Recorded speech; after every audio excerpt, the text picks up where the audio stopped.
I hope you can all hear me. Hello to everyone in the comments. Hello, Nicholas, Kitty, OP, Ismail, hello. Great to see you. Holgador, Lucas, Joshua. Welcome to you all. This is has been a well requested, this topic, and so I hope we have a fine evening or afternoon or early morning, depending on where you are. Let me know. And we will have a discussion about comparative mythology and, well, is it worth it? Why does it exist? Should it be, well, not studied because it has no value? These are questions that have been put to me this week by a few people, and, well, by people like you. In fact, some of my patrons and YouTube members have all have asked me questions about this, and it's all because of a particular video that came out. So we'll talk about that. But first, let me see who's on here. Hello from Oklahoma. Hello, Eric. Hope life is fine over in the United States for you. And so, where do we even start?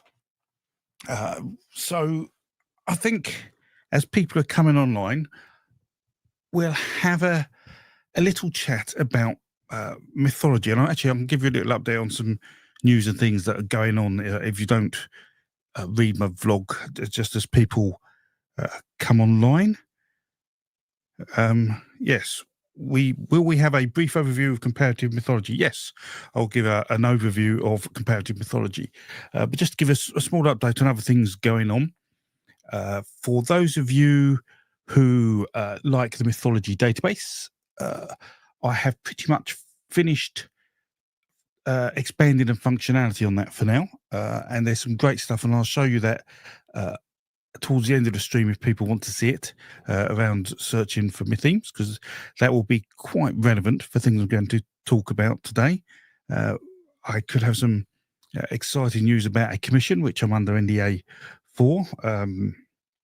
So I can't say much more about that, but that's looking good, and we'll drive a few videos in the future. And next week, I hope to release a video on the Dawn Goddess. So they're the things that are happening right now. We've got some plans for other videos, but let's see what comes to this conversation and see if more things come up for us to talk about. So hello, Hunter from Sweden. Hello, Quilter Mom from Texas. What video? Decades. Yes, I'll mention it all.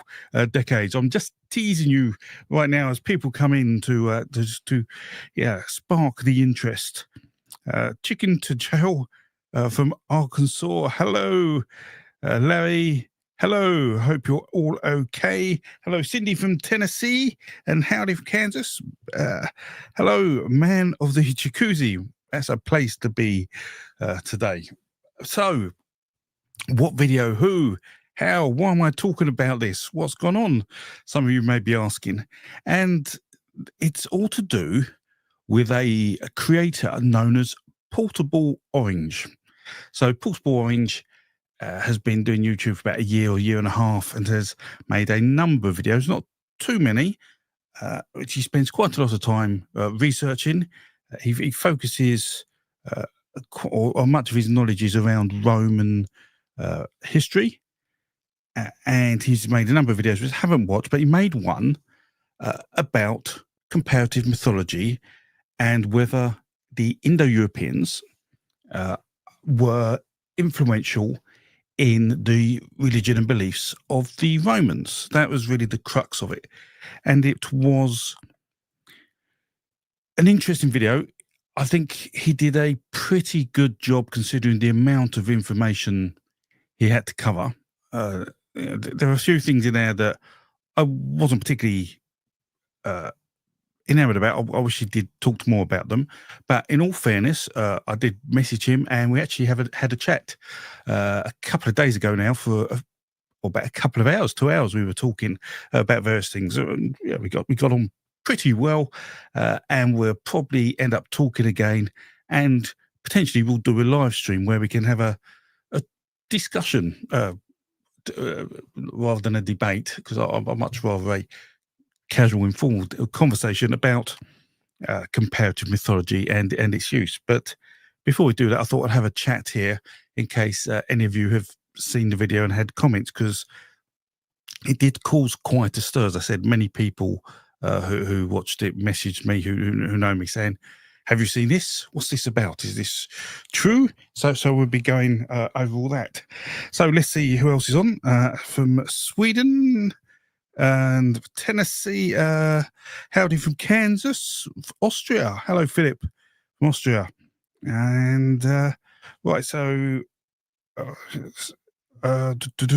if you've got questions, okay, just to let you know, the comments, I really have trouble watching whilst I'm talking to you, because I'm focusing on talking to you and things in my head. So I don't often see the comments. I have to stop talking and read them to reply. So if you have questions, you can one super chat, because then they'll pop up and I'll definitely see them and I'll try and answer those straight away. But you don't have to do that. Although, you know, I do appreciate it if you do donate, but you don't have to. Instead, just put a Q at the start of your comment, your question, or Q colon, and then your question. That way, I will later on go through the chat, and where I see the Qs, I can answer those questions, because they stand out amongst all the other talk going on. Because I know sometimes within chat you have your own conversations and talk to each other whilst I'm talking, because that's the sort of community we have. We love discussing these things. So hopefully I will talk about what comparative mythology is and what mythology is, and the Indo-Europeans and what they are, and where we may be getting confused, and go over some examples, and hopefully by the end of it we can agree on whether comparative mythology is a thing. And, you know, to be honest, if we work out that it isn't a thing, then I might as well stop my YouTube channel, because I do a lot of work on comparative mythology. So let's hope that doesn't happen. So that's a potential spoiler on where this will end, but I will listen to any questions and answer them and see where we get. So I hope that makes sense. So use the Q, let's capital Q and a colon, and then ask a question if you've got some, and I will try and get back to them a bit later. But let me go on a little journey to talk about comparative mythology, or well, mythology to start off with. I have a couple of notes just to make sure I stay on topic, because I am well known for going down rabbit holes and ended up not talking about what I was meant to be talking about. So that will help me, try to keep me aligned. But so anyway, that's the start of the story. Portable Orange, go view him, see what he's done. He's done some quite a mix of videos, but the last one was, I say, comparative mythology, and yeah, was it worth it? But it was. He was a bit clickbaity because of where he went, but I'll get into that. So when we discuss history, when we talk about mythology and stories and people's beliefs, as I say, and we go back in time, it's really easy to make broad statements like the Vikings did this and the Romans did that and the Greeks did this. Okay, and that's quite a common thing amongst, you know, general people having a general conversation. However, when you say these things, you probably don't mean every Viking did that throughout time wherever they were, and every Roman did this throughout time wherever they were, and every Greek person did whatever it was throughout time. Because, you know, the time period of these cultures is vast. The regions of the world where they covered was vast, and so and over time the landscape changes, society changes, and what we know about stories is that stories have to change with society and with the landscape, because otherwise they won't become relevant and they will die. So what do I mean by this? And I'll give a sort of simple example and a more complex example.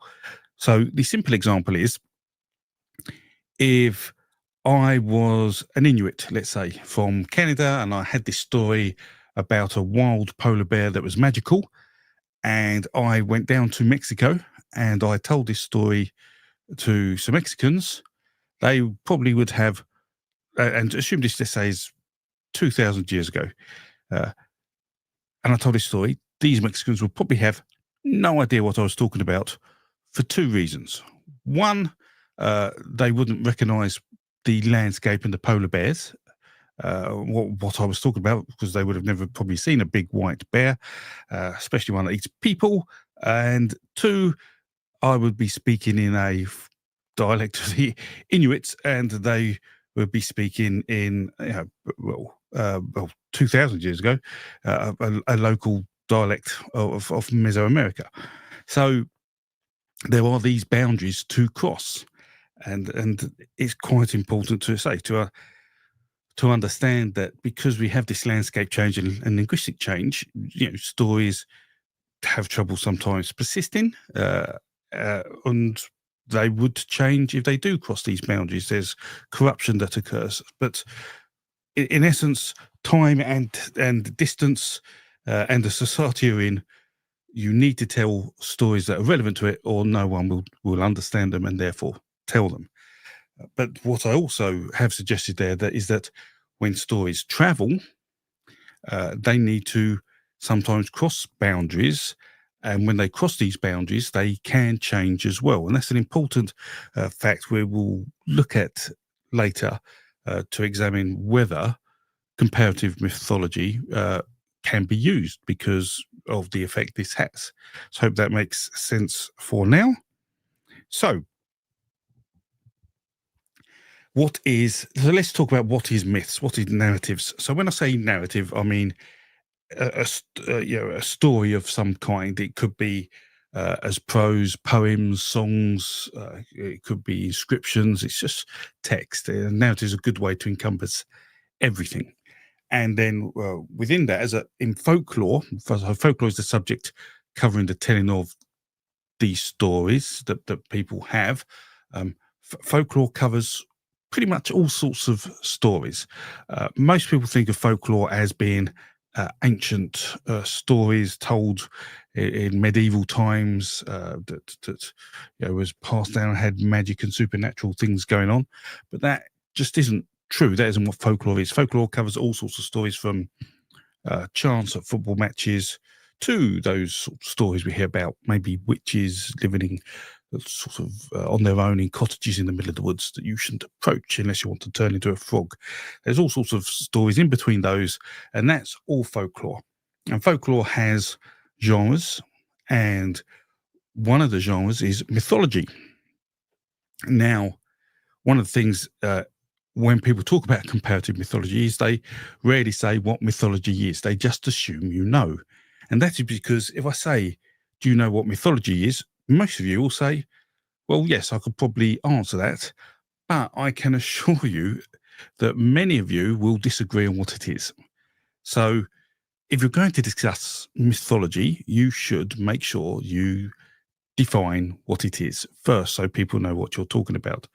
And so for me, mythology tends to be sacred stories. So stories that have sacred truths in them. So they would usually have a god or a deity, some kind of divine being, even a demigod, and that god or demigod would do something within the story. Now, the whole story doesn't have to be about the god or what the god is doing.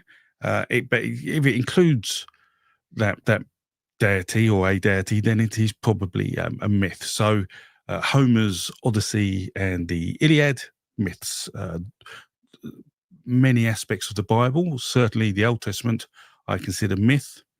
And religious texts like the Rig Veda and many of the Greek stories we see and the Roman stories, all myths from the ancient times. So metamorphoses and from Ovid and like myths. So that is what a myth is to me. It's a story with some kind of sacred religious piece in it, which discusses deities. Now, this is really important when discussing comparative mythology because that sacred nature of the story is one of the reasons why stories are told and why they persist.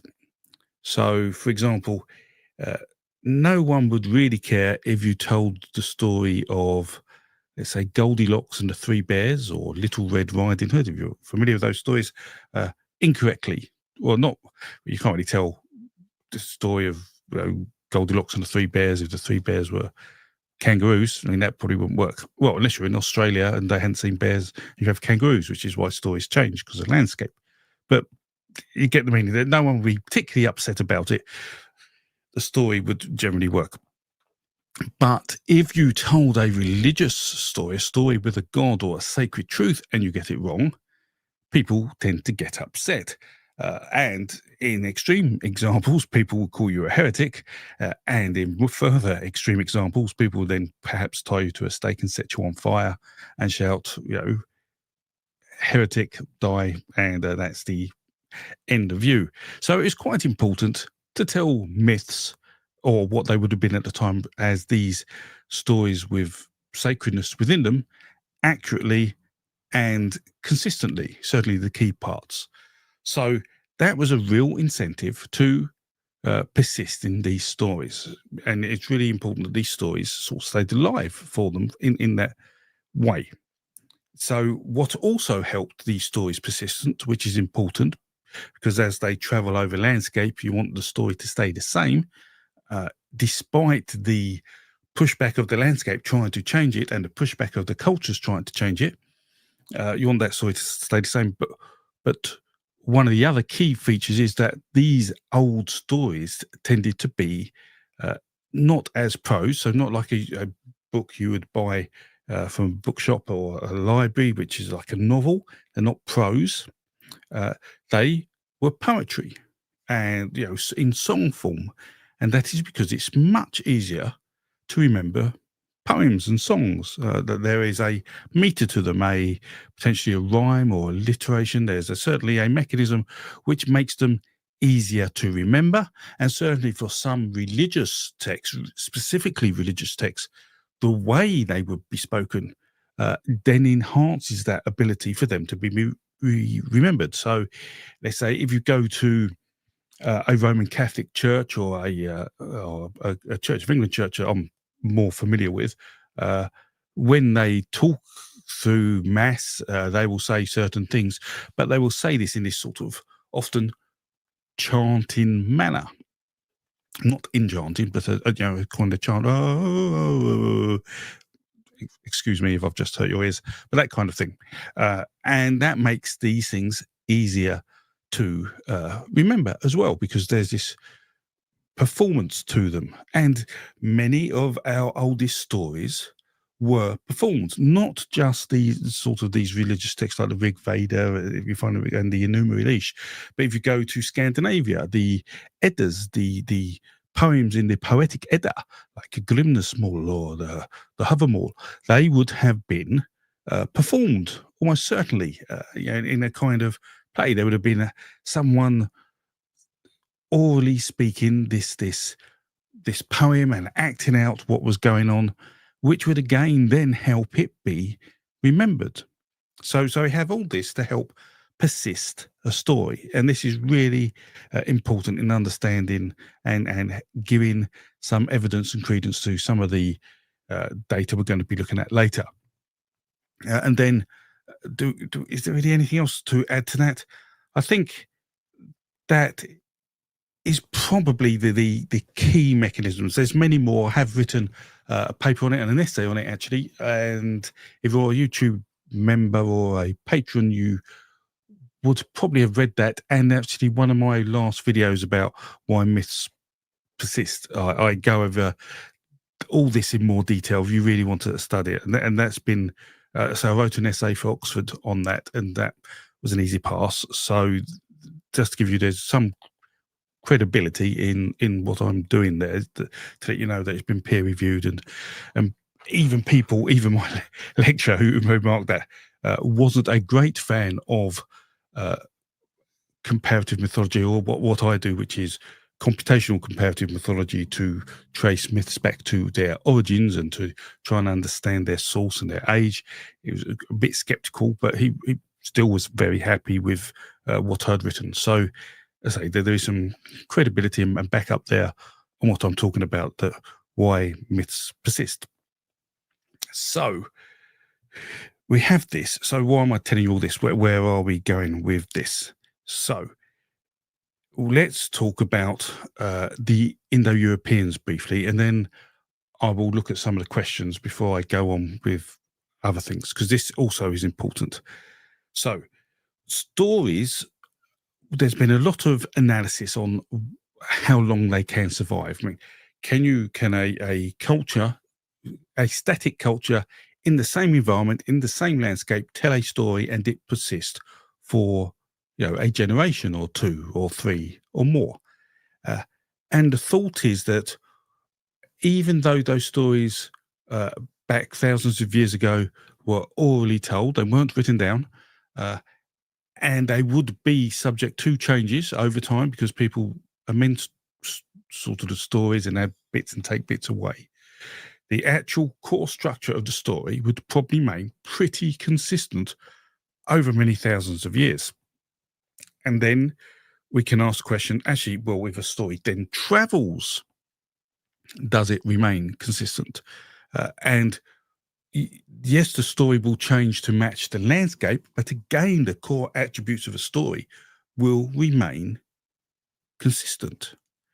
But the big change is if a story hits a linguistic boundary. Yeah, even you could argue to some degree a cultural boundary, because so there'll be societal changes in there, it will change. But if it's a linguistic boundary, then we have a problem, because stories may change depending on how they're translated, because stories can be translated two different ways. And so if you ever read a translated text to your language, try and read at least two versions of it to get a clear picture. And the reason is this, that there is a literal translation and a more narrative translation. So let's take the Poetic Edda, for example. These are the poems of the Scandinavians. Now, you could do a translation that is literal, that literally does a word-for-word translation, and that will capture the essence of many of the metaphors and the kennings within the story, but they may mean nothing to you. So if something talks about the goals of the battlefield, you go, what? The goals? Seagulls on the battlefield? Okay. But actually what it means in a narrative sense is ravens. Ravens were called the goals of the battlefield. So a narrative translation would have taken the goals of the battlefield and used the word raven instead. So you have these two translations to that story. And then you have the poetic form as well, where you have some people try to then translate the Poetic Edda into let's say an English form, but try to keep the poetic form as well, which is even harder, because the poetic form of something like an Edda is very alliterative and has a certain number of syllables, and that may work in Old Norse, but it breaks quite a lot in English.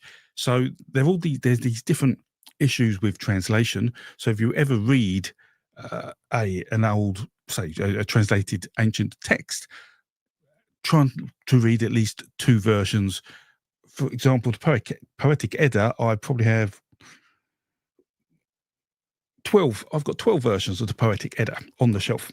That's how many, so I have a good understanding of what people are trying to mean. And only when you read them all, you can start understanding, actually, they probably mean this, but why hasn't anybody just written it like that? Because it probably loses part of the literal meaning, or part of the narrative meaning, or part of the poetic meaning. So that is why I do that. So that's, to say, the narrative part and the linguistic boundaries on why poetry or narratives can change. So what does this have to do with the Indo-Europeans? Well, when the Indo-Europeans dispersed, or the Proto-Indo-Europeans dispersed, they had this language, Proto-Indo-European, and I won't go too much into the details of that now, but it is considered a hypothetical language, meaning we have no language we can reconstruct. We can it'll be strictly we are constructing that language because we don't have any records or fragments of it. Um, but we do that by looking at all the descendant languages of it, where we have many which we see similarly, which are, we have share similarish words, and we can use linguistic evolution techniques and methods and processes to try and recreate this language. So if a story was told in Proto-Indo-European and then went off to India and Persia, and let's say did go to Greece and Rome and Scandinavia, you think, well, they're all speaking different languages. Were the stories corrupted as they went into these different languages? And the answer is probably not, because the stories didn't cross linguistic boundaries. The stories travelled as the language evolved, and so the story's language evolved with Indo-European. I hope that makes sense. So it wasn't crossing the boundaries; it was growing. The language was changing, or the narrative was told in the new language as it changed, as it evolved. So there was no corruption in that sense of the word. So that's sort of one important aspect to understand about the Indo-European language and how it dealt with narratives. And at that point, I'll just stop there for a second, and I will just say welcome to Monica, who's just joined the YouTube members. I appreciate that. There are also a few questions. Let's see. Oh, Myth Vision. Oh, hello, Derek from Myth Vision. Hope you're well. So if you'd like sort of stories, Derek covers so much. He's got so many channels, but go to Myth Vision Podcast. Derek's there. Some brilliant content. He supported me when I was just a small 10,000 subscriber YouTube channel, and he supported me all the way through my journey, the highs and lows. He's been a great friend. So feel free, if you're not aware of Derek, visit his channel. Absolutely top man. So let's see if I can see any quick questions. I say, if you've got questions, start them with a Q, because then they stand out. What do you think about Proto-Finno-Ugric mythology? That's quite a broad question. That's the managed jacuzzi. We can come to some of that at the end, actually, because I've got some interesting thoughts on that, especially the more the Finnic stuff which is around the Kalevala, but we can do that. Who is Quirinus from Fladagas? I've heard that he's the deified Romulus, but also that he's a Sabine war god. So that's a great question, and we're going to cover that. Actually, as a great example on this Indo-European mythology trail. So we've covered that there's this theoretical language of Proto-Indo-European, and it evolved into languages that are over the Indo-European landscape, which we see from, let's say, the India, Iran, through to, say, Rome, all across Europe, Scandinavia, Britain. And people are pretty comfortable with that. And so the people who speak those languages are called Indo-European, and the people who originally spoke the sort of original language from where they all came from are considered Proto-Indo-European speakers. And there's a whole heap of work and theories about where they started from, where did they originate, okay? And to me, that's, I wouldn't say it's pointless, but languages aren't defined by borders, land borders. I mean, obviously, borders are there to contain cultures, in terms of their ownership, but, languages can travel wherever they want. And so when people speak about the Yamnaya culture, which is the culture which then spread the Indo-European language, that Yamnaya culture, well, that wasn't the first culture to speak Proto-Indo-European. There were Proto-Indo-European speaking people before that, and they went places. And there's probably non-Proto-Indo-European speaking people which were part of the Yamnaya culture. So again, a culture doesn't always mean you speak an exact particular language. There'll be dialects and changes and the like over time that must be considered. And the other thing that sort of annoys me about the Indo-European space is DNA. Not everybody, that's a bit broad brush. But when people talk about Indo-Europeans, they're really interested in the DNA and to try and prove, am I Indo-European, or or what does that mean? And uh, your DNA does not dictate the language you speak. Your DNA does not dictate the things you believe in. Your DNA does not dictate, the stories that you tell. So when it comes to understanding comparative mythology of the Indo-Europeans, DNA is not a particularly useful thing to go on, other than to give us a sort of overall confidence factor over where we're looking as possibly being a descendant of, an Indo-European culture, if we have that mapping of descendancy. But it is not important. You shouldn't assume that just because someone has got a particular piece of DNA, they speak a particular language.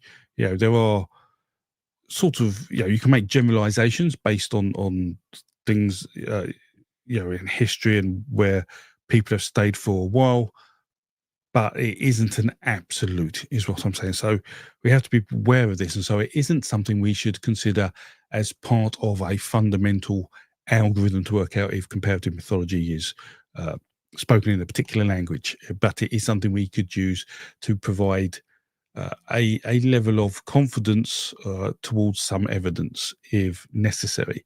That's the view in terms of mythology. We don't care so much about it.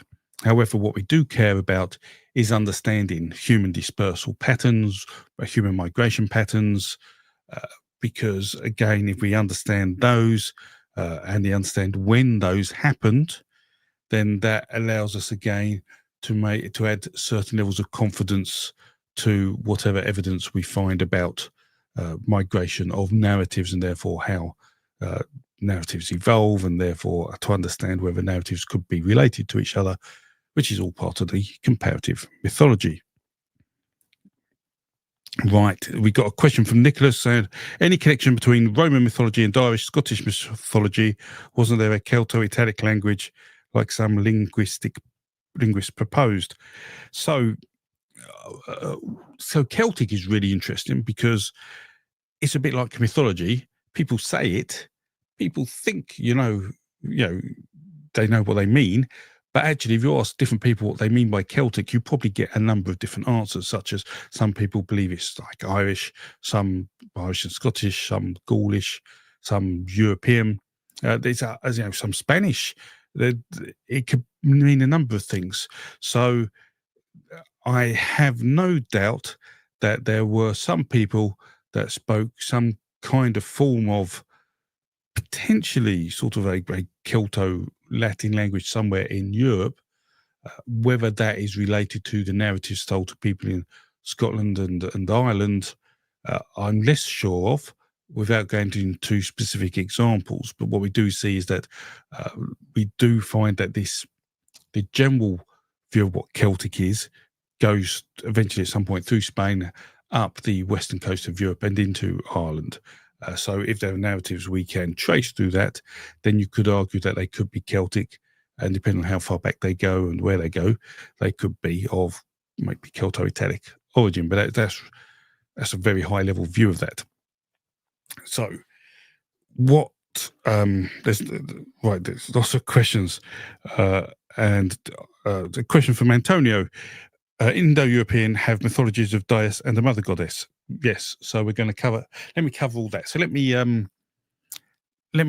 do a little history about that. So now we have an idea of what mythology is. We have an understanding that narratives, through research and study, can persist through thousands of years and thousands of miles. And we can understand that actually in terms of linguistic boundaries, depending on the age of the narrative we are looking at, if it is considered of Proto-Indo-European origin, or at least at one point Proto-Indo-European was a source of that narrative, and it's ended up in other Indo-European cultures, then it probably didn't have a linguistic boundary to traverse, and therefore is subject to less corruption, to give us more confidence that it possibly persisted. It doesn't mean it absolutely did. It doesn't mean, but yeah, then we're in a sort of a good place, and we can understand that the language, because the language developed. Now, I did say narratives change because of landscape and because of society. Well, and you may say to me, well, John, if you said that, then surely how can we compare narratives, compare these mythologies, because things have changed, and because someone living in the desert is not going to tell the same story as someone living in mountains. People won't get it. And that's true, but as a mythologist, we still can compare the stories, because mountains and deserts are just details to us, and we're not interested in the details, the minutiae of such narratives. We're interested in their structure. So how do we understand the story structure so we can compare it? Because if we can map a story structure, let's say two stories and they're like branches, we can then compare these trees of narratives within these narratives to see if they're the same. And if they're the same, then we can have confidence that we could compare them. It doesn't mean they're from the same source, and that's really important, but it means there's a possibility that there could be value in comparing them, because you want to do that sort of thing.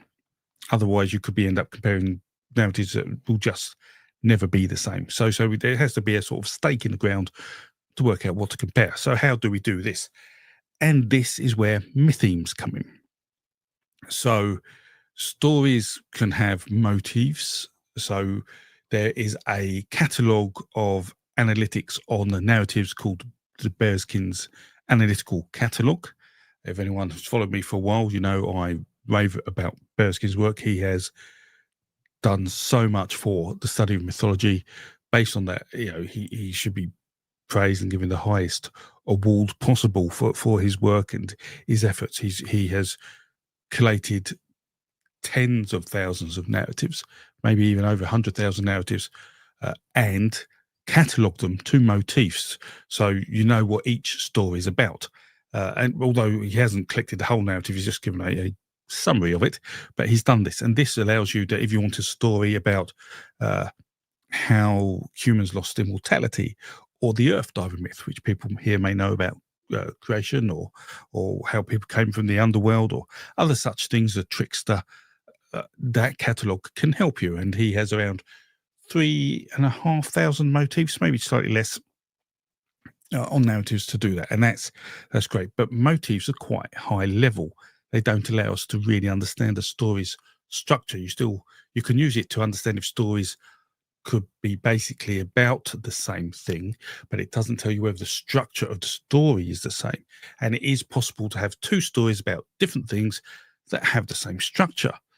And then you have to ask yourself, well, if they're about different things, are those different things details? In which case, the stories could still have the same origin, which is quite exciting if that happens. So, and if you're on one of my last live streams where I looked up Beowulf and tried to find a story similar to that, you will find that there is a story with a similar structure to Beowulf that is very different to Beowulf. And I still do have to make a video about that for my YouTube members and patrons. But moving on over that particular bump. So what we're looking at to understand the structure of a story are mythemes.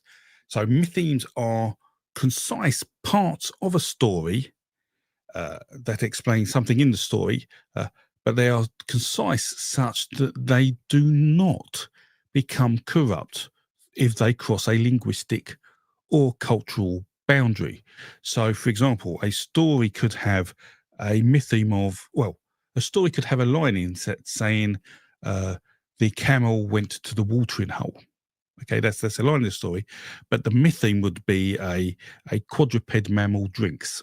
That could be the myth theme.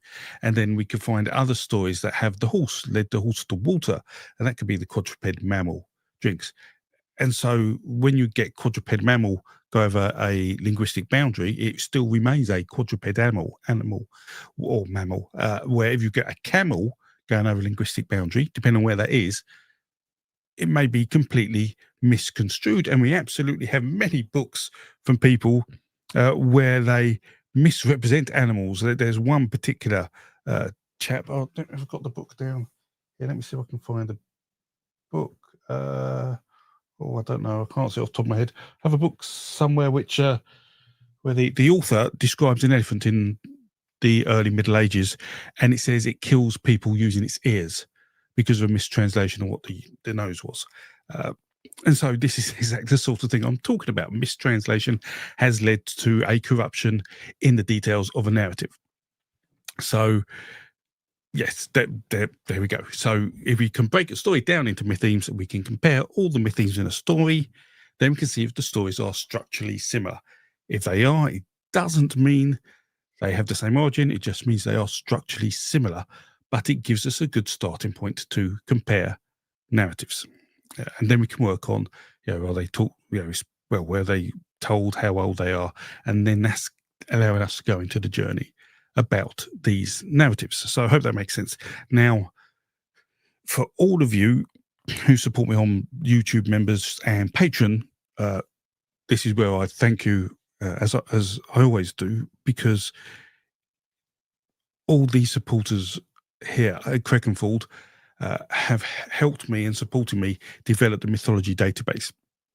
And the mythology database is a collection of hundreds of thousands of narratives, which are aligned. Many are aligned to motifs, and now most of them now have myth themes attached to them. So we know the myth themes of all these narratives, and you can now search them, and you can now search on multiple myth themes, which is, well, that would have been unheard of to do automatically even 12 months ago. This is changing folklore studying. I mean, we now have hundreds of universities using this tool. I get calls every week and emails from academics, lecturers, from storytellers and researchers, students wanting data and like to do presentations. And even this week, I think it was, it's been a long week, we had Berlin UDE doing a talk on using simulation of myth themes to see if we can generate narratives in a way that makes sense, which is work we just could not have done before. They were just overwhelmed with the quantity of data there. So everyone who supports me, it's things like that I can do on top of this research, which I love, we give back to the world and the folklorists and the people who are storytellers, which just you should all be proud of if you support that. Just an absolutely fantastic thing. So thank you from me to you. I really mean that. But as I said at the start of this, I am going to stop development of functionality on that for a while because I want to focus back on doing research. I've got lots of work to do for all my supporters, so I want to make more videos for them, and I've got some private research I have to get done, and then I can work back on the mythology database another time. But that's where we are. So if you wanted to understand myth themes, they can be found on the mythology database, and you can then find myth themes that relate to each other. We can group them, so you can go into the database and say, show me a story that has a myth theme to the hero's journey, if you're familiar with that, and supernatural aid. So it sounds like a daddy helps. And let's say the flood. So you could have a story of those and say, tell me all the narratives, and it'll say, oh, there's 5 or 10 or 100 stories that have this. So you can view that, and it'll show they're dispersed all over the world. And that is just amazing to be able to do that like that. I mean, before it would have taken months of work, reading, research, and study to be able to do that. And we can do that literally in a minute. So it's fantastic. And that's opening up all sorts of opportunities to do comparative mythology. So let's hope we are not going to kill that subject today. So let me have a quick check for questions. I'm not going to go over the whole chat. I'm just going to see if there's any big Qs. Mark, okay, is Moby Dick a myth? I do not consider it a myth. I can just consider it a story. You could, I don't know if it's even folklore. It's just a novel. Doobity-doo. Right. Yes. So, legends. And people are asking about legends. Okay. So, before I continue, I've talked a lot about mythology. Let me tell you the difference between mythology and legends and, folklore and fairy tales and all, because there's different genres. So there's folklore with a capital F, let's call it, that covers all stories. And within there are genres. And you have genres like legends, myths, fairy tales. You can have science fiction, fantasy, and all sorts of things. As I say, it's a grey subject. It's blurry borders. Nothing is absolute. Okay, so there will always be someone who will disagree with what I'm saying.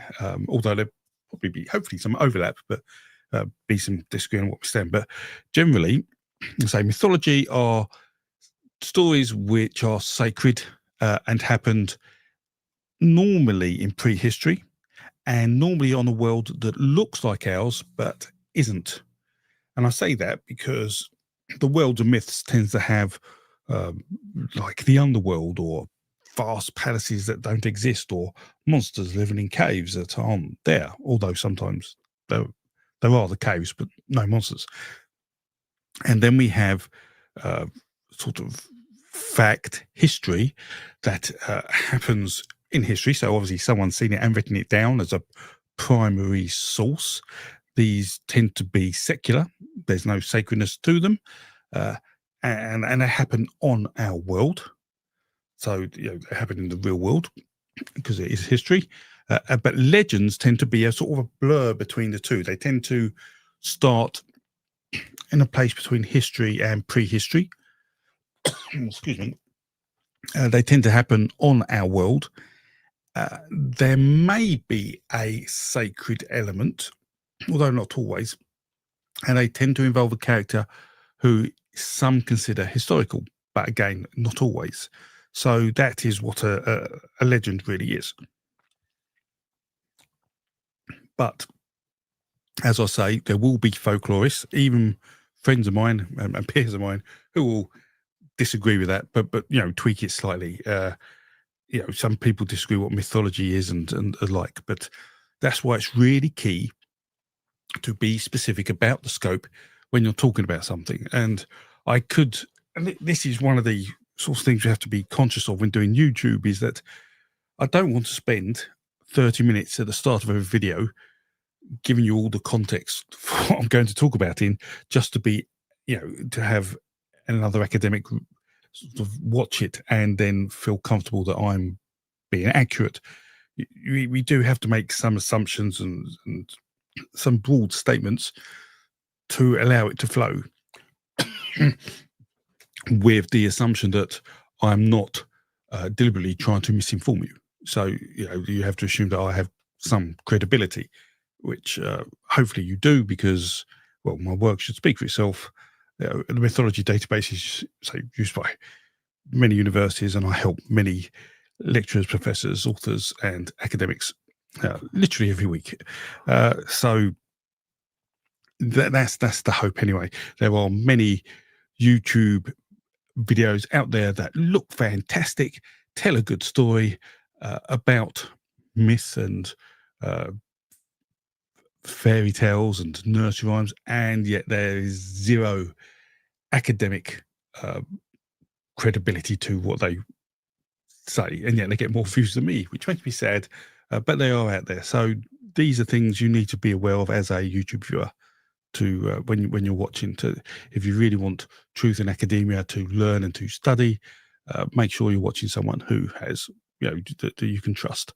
I see we have a super chat from Joe Doyle. Hello, Joe. I don't know, can I do some magic here to whack that on the screen?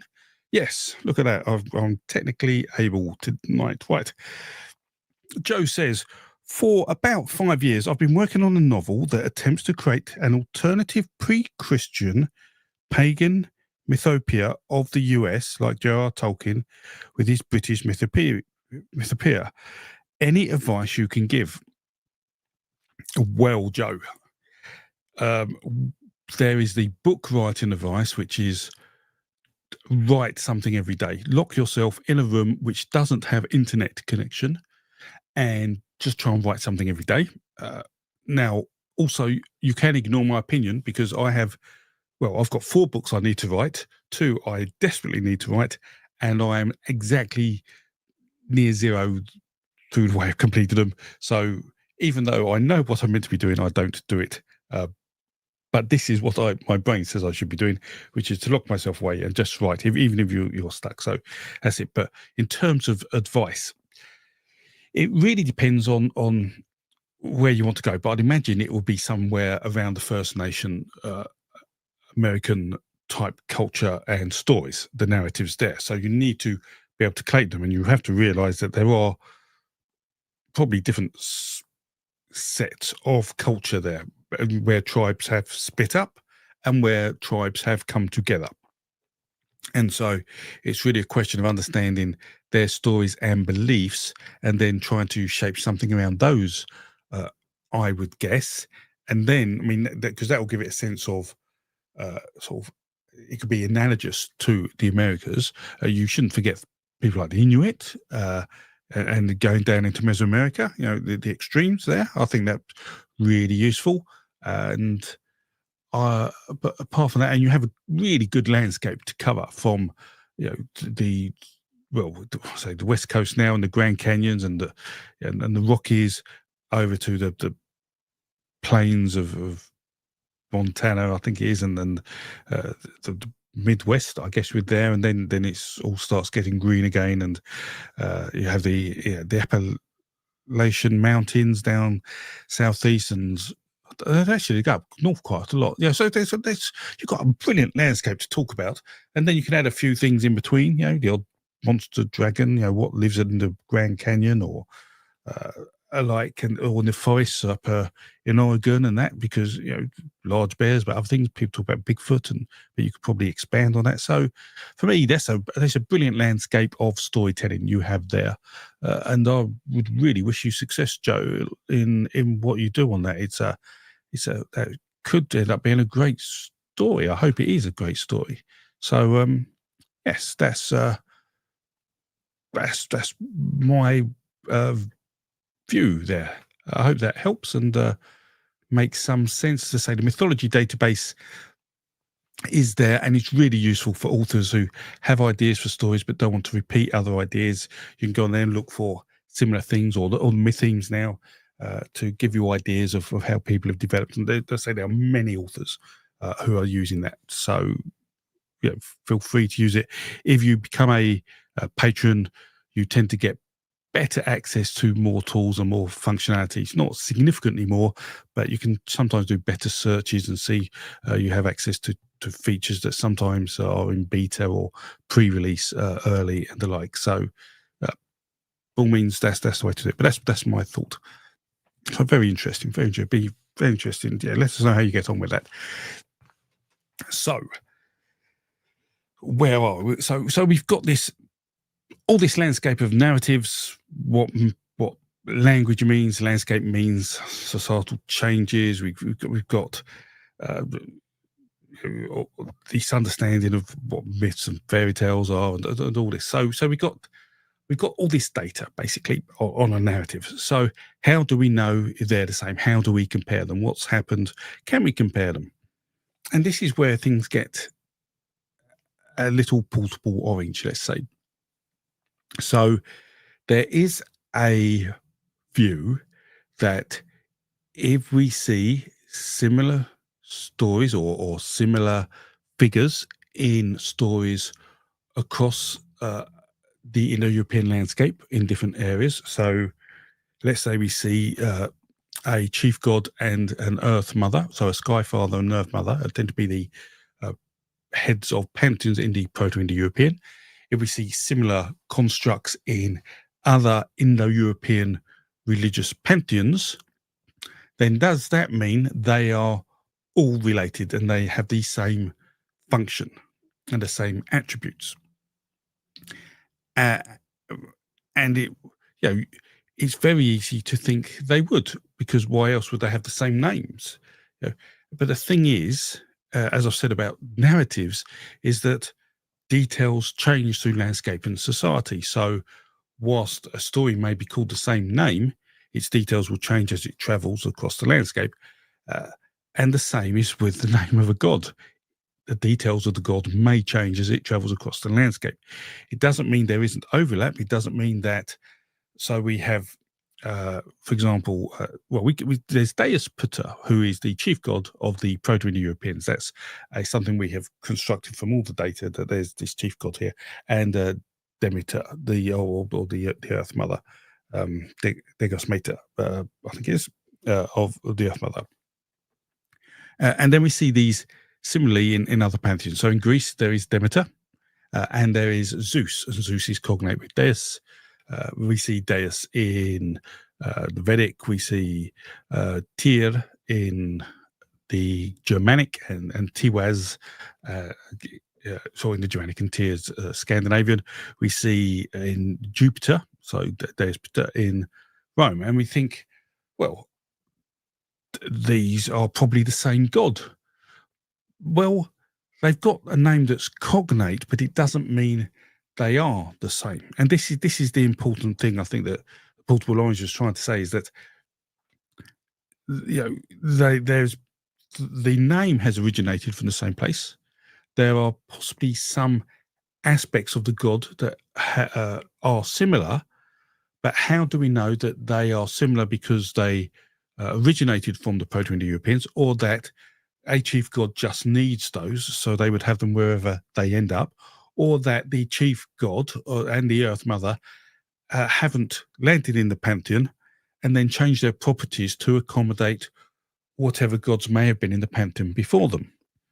And my last video, which was about the night goddess, tries to cover this with the Greek pantheon, which is a really great example to look at.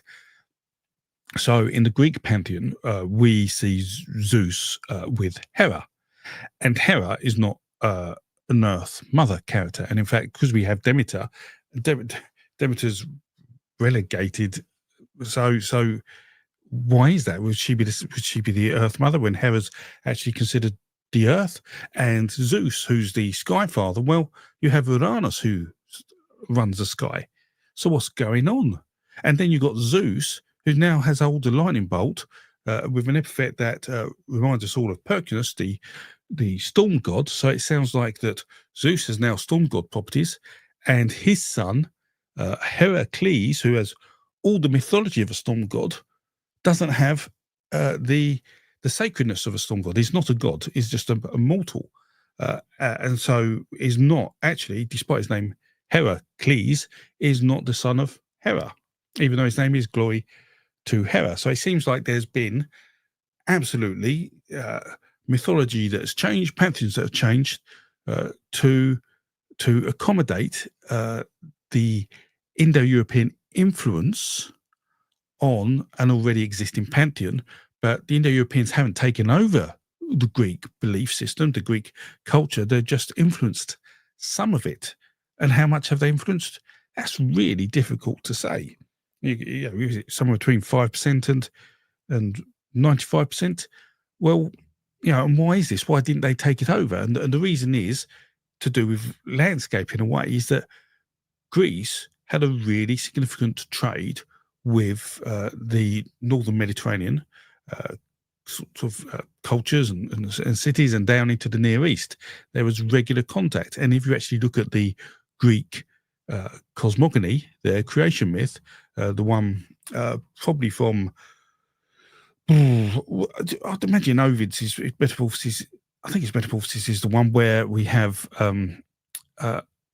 Uranus as the father, and I want to say, I've forgotten the name. Is it Thea, who's the mother, who gives birth to the Titans, and from whom Zeus comes? But basically, there's a whole load of patricide and matricide and incest and killing of mothers and fathers, and it's a real mythological piece of madness to create some credibility for Zeus to be where he is in the pantheon. That is just a replication of the Hittite creation myth, which is a replication of the Phoenician creation myth. And we see other creation myths in the Near East, the city of Dune and even parts of the Enuma reflect this. And in fact, if you then go further forward, we see 600 CE, so probably 2,000 years after the first version this story is created, we see in the Book of Kings in Persia a very similar story.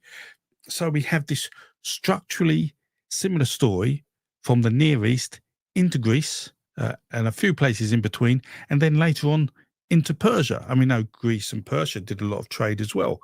And so it's really easy to say, well, perhaps the story just traveled from the Near East into Greece and then maybe into Persia.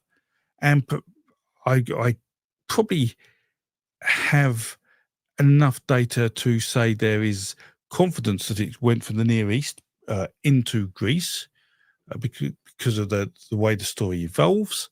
The Greek version is slightly simpler than the Near East version, so it's probably slightly later as it's changed. I think the pantheons are less deep. As for Persia, it's less obvious, but we'll say there is trade there, but that doesn't necessarily mean it went that way. That perhaps it went from the Hittites up or the Near East up into Persia. We don't know. So this is what we really have to be careful about when talking about it. And so when I talk about comparative mythology or the computational stuff, which I go probably less detail or go into in less detail on the channel because it involves phylogenetics, we call it, as the method of calculating. That's pretty boring to watch or to talk about because I tend to find that mythologists don't really like maths too much and certainly complicated statistical mathematics. But when I present something, I tend to present the most probabilistic outcome based on the data we have. But that doesn't mean it's absolute. It doesn't mean it's 100%. And it certainly doesn't mean everybody thought about that all of the time. And another really good example of that would be Scandinavia. So we have Tacitus writing, I think, towards the end of the 1st century AD or CE about some Germanic tribes, and he talks about what they believe in and the like. And he says they have a god called Twisco, and he mentions 3 cultures, and there's a lot of thought there that that is a sort of an Indo-European belief system. People like Bruce Lincoln have written about that, and I'll still probably talk about him in a minute. So you have this there, and then you have about 1,200 years later, the Eddas appear in texts when were written. So the Poetic Edda and the Prose Edda. And then we have people today reading those saying that, believing that the Germanic people were practicing a similar religion, had similar gods to the Scandinavians, because there's this sort of overlap of some of the things that could be considered Indo-European, where in fact we're sort of 50% closer to the Eddas as we are to Tacitus's writing. There's such a significant difference that culture and views would have completely changed. There is a very good chance that Odin was hardly known, if known at all, in Scandinavia at the time Tacitus was writing his histories of Germania. So again, we have to be really aware when we're trying to compare things. Dating is obvious, when dates could have happened, and without that, I guess it's hard for people to put things in context on how much they could have changed. And even if you put dates in there, people perhaps still don't understand how things could change. But even if you don't understand how quickly things can change, a great example is how Christianity developed. Over just the course of a couple of hundred years, we've gone from Paul's letters through the Gospels, which themselves expand a lot of myth for the start of Jesus' life, and some oddities towards the end that are added as the story evolves, and they sometimes disagree with each other. To when it gets to Rome, there's lots of changes by the time we get to about 350 CE. So in that short time, Christianity has literally been turned on its head and changed, and is probably nothing like it was in the original sects or groups that were practicing it, like the cults.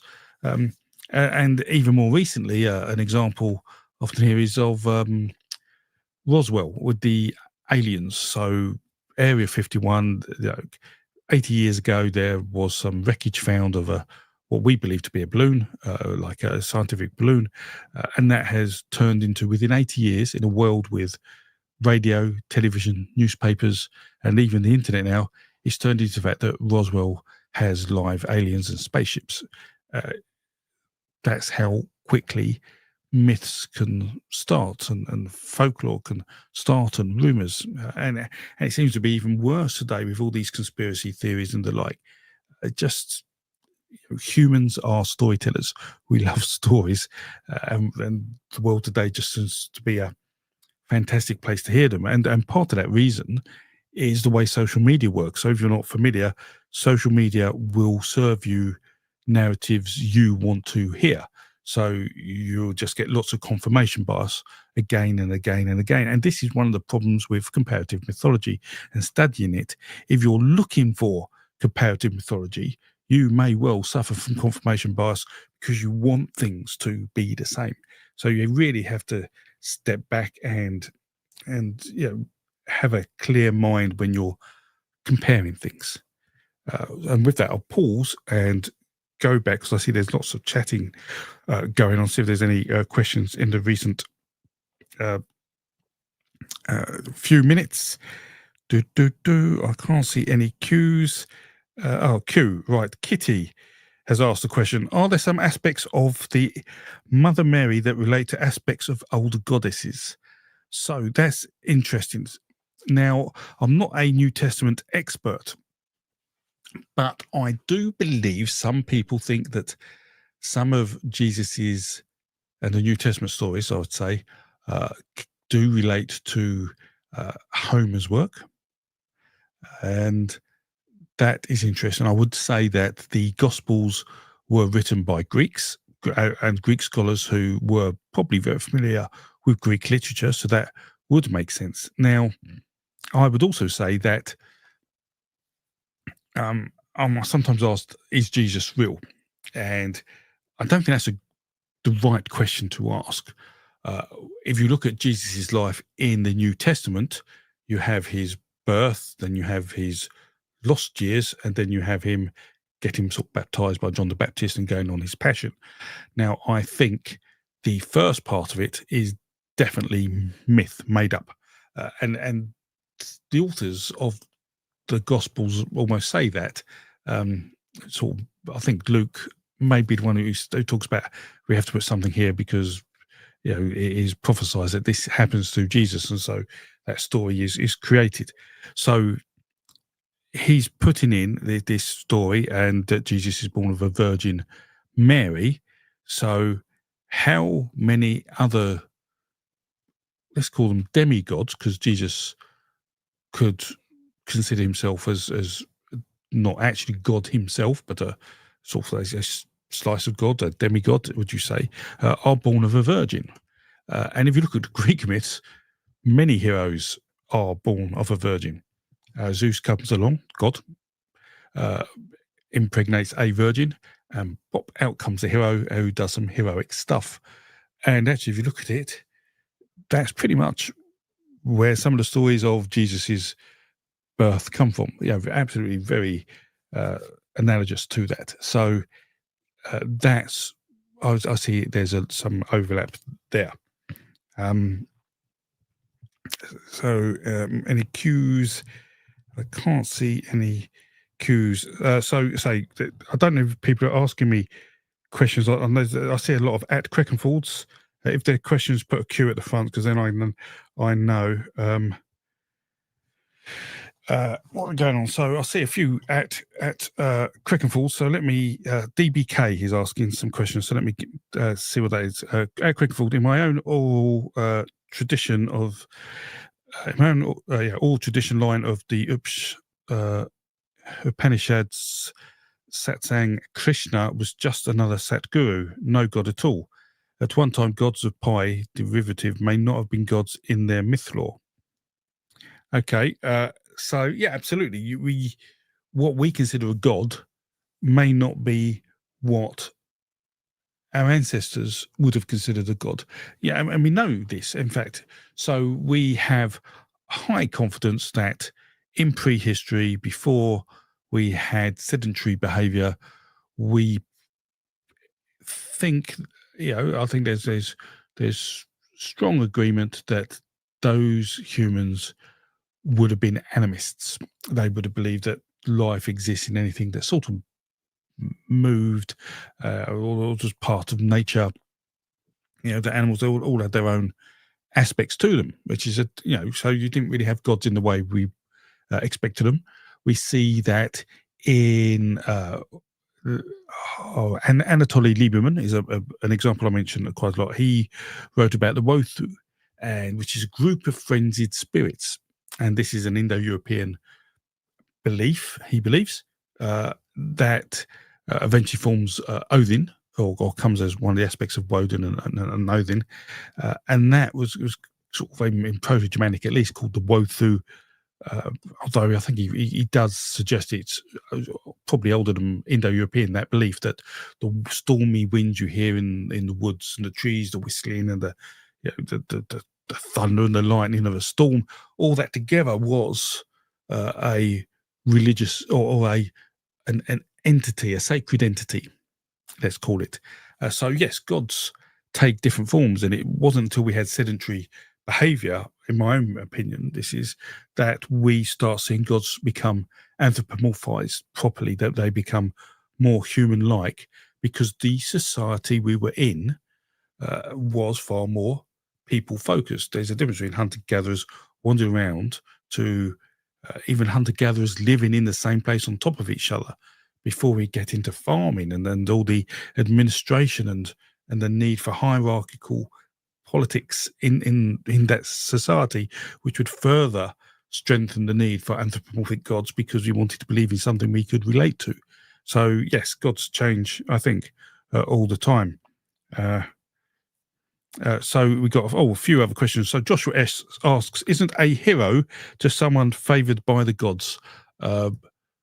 In sacred texts, a hero certainly often requires favor of the gods, indeed. Yes. Mark OK says, Q, Jesus is either God or man. Well, it depends what part of the Bible you're reading. I think this is.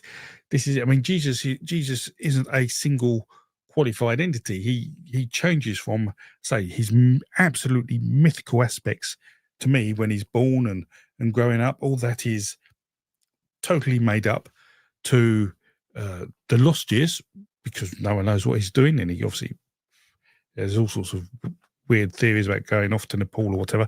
But it's only till John the Baptist that he becomes sort of a actual figure that we could potentially historically recognize. And yet he is, to someone like me, he was just a man. But to someone who believes in God and who is a Christian, he is potentially a god, depending on what translation, I guess, of the Bible you believe, because there's probably over 1,000 of them, which tells you a lot about the Bible as well, and the issues with translation, as I mentioned earlier on. DBK, quick of all, love your work and your show. You're the best. Oh, well, thank you, DBK. S. Mill, oh no, let's go to PsyOp agent. His first. Oh no, that isn't a question. S. Mill asked a question. I have to go to S. Mill. He talks to me all the time on Patreon. How would you define stories like Abraham or Moses placed in the story 1300 to 2400 BCE versus stories of King Hezekiah and Joshua placed around 700 BCE in the story? So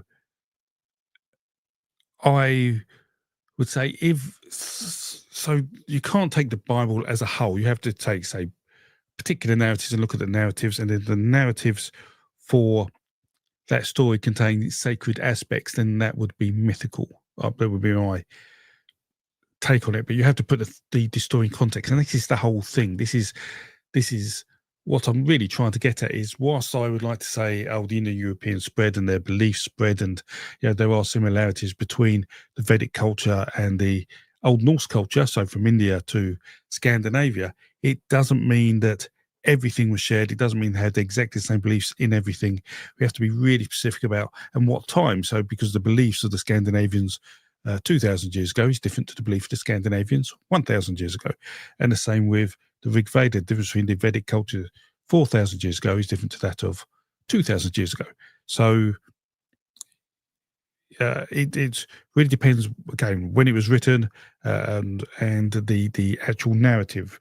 But Esmail, with the narrative, has a deity in it. I would say it's mythical. If it doesn't, then it may well be considered legendary. But if you're going back to 13 to 2400 would suggest it is mythical because it's prehistorical in terms of writing. But that's how, there's something there. I don't really have to know more about it. But feel free, if you've got details on details on Patreon, we may be able to just work it out ourselves. So there's a super chat. Let me try and be technical again. It doesn't happen very often. This is from Darren McAuliffe. Thank you, Darren, for the donation. I appreciate that. I love doing what I do. It's a pleasure to see everybody here enjoying what I teach and using the tools and enjoying the stories. I just wish I could do more. There is so much I would love to tell you all. I wish I could just almost like have a non-stop supply of tea and be on live chat 24/7 and just get so much off my out of my head to tell you all about everything. I love this, so thank you. Krusty Keith. Hello, Krusty Keith has a question. Would you say that all gods started life as explanations for our experience of the material world? So, I have a poetic term for this, which is that cultural, how best can I say it? Cultural beliefs turn into religious projections. That's probably isn't the poetic term I was thinking of. It's something like that. It's been a long day and I'm in need of plenty of tea. But yes, certainly religion tends to be accepted by the culture practicing it because it is a reflection of that culture.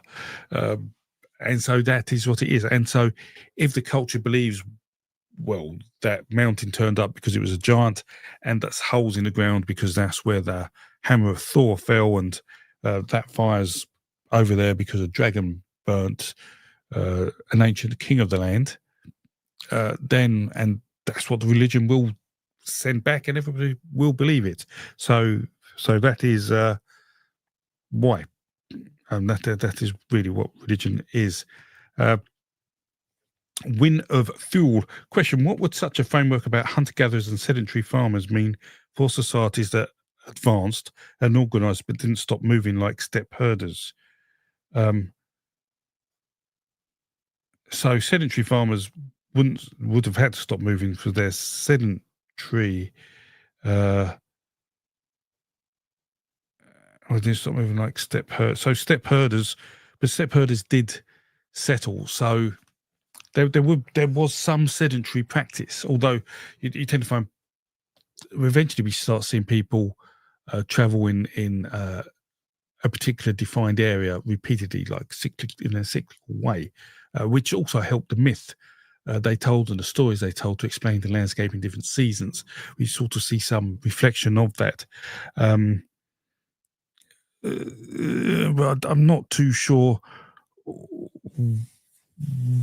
what would help. But if you're talking about, because I don't know when you asked this question, is it if that's relating to gods, we do start seeing some anthropomorphization of gods in the very earliest sedentary behaviors. Excuse me. I don't know in some of the, so for example, in Göbekli Tepe, we see that the T pillars certainly by the time we get to Göbekli Tepe, are anthropomorphic. They have human features on them. But I don't know about the very earliest ones, whether they had those. But we do see idols, for example. Yeah, we found this big idol, its name escapes me, it's about 2.5, 3 meters high, maybe even higher than that, a wooden idol, a human shape. So, yeah, we could assume that is some kind of sacred person or god, but we can't be sure. So it's hard to know. Is the answer to your question? It's hard to know. It's a bit of a cop out, but I think that's where we are. There are so many questions, by the way. I apologize. I'm just conscious that I haven't answered any, and I've got 2 pages of notes, and I've done 4 lines so far, and we are an hour and a half in. I may have to do another live stream, by the way, and we can finish this off on that. Questions unrelated, right? Milutin Pesic, unrelated, but if you found a place in Europe that practices a few isolated celebrations almost identical to ancient Persian Zoroastrianism, what would your first thoughts be on how it got there? If it's today, then it may be that Persians migrated to that area. That would be my first thoughts.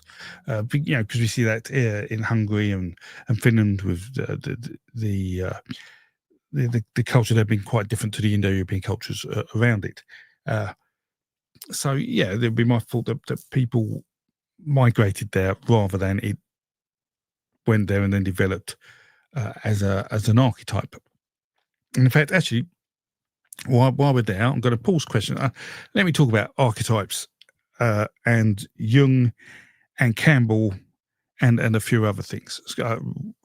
So some people talk about archetypes and whether there's a natural human belief in something that such that if you threw people all over the world and asked them to think of a story, they think of very similar stories. That was Jung's thing, and that was Campbell's thing. Now, without a doubt, there is some of that going on. Humans are scared of the dark. Humans see patterns in things. Humans are scared of snakes.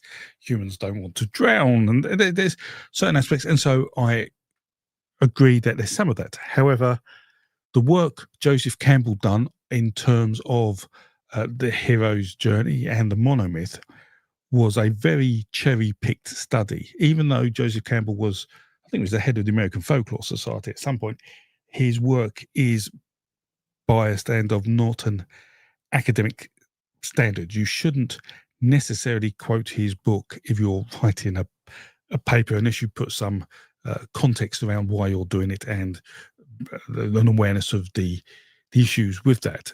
And that happens quite a lot. I see that in a lot of studying. So actually, well, there's another good example. This is a book called The Golden Bough. My patrons and some of the YouTube members would be familiar with this. The Golden Bough, this is it. Written by James Fraser some time ago.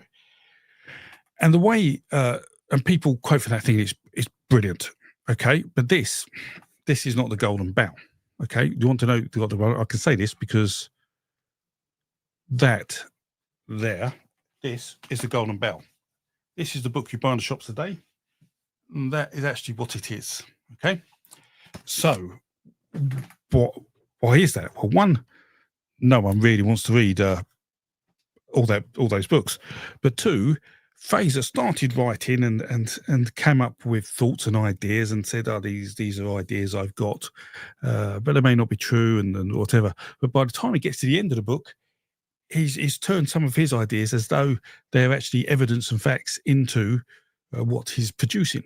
So his work then becomes, in fact, self-bias, self-confirmation bias. He looks at what he thought it could be and then used that as evidence that it would be that.